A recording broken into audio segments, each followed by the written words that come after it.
Í friðsælum firði eltir selur lax, dágóða stundir eins og hann sé að leika sér að fisknum. Atburðarás eins og úr náttúrulífsmynd.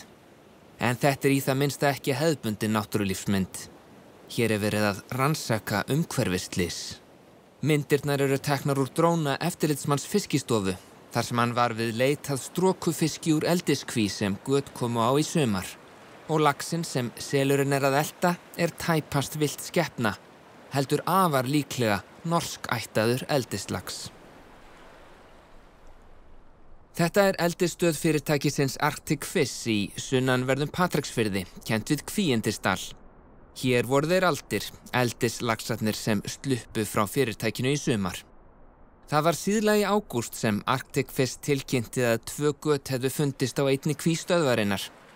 Net voru lögð við kvína en í þau kom engin fiskur.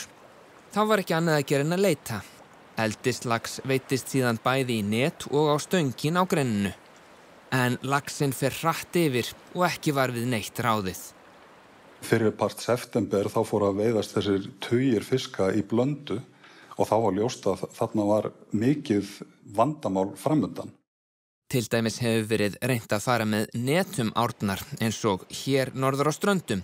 Eldislaxi sem kemur í netið landað en þeim villta sleppt aftur út í.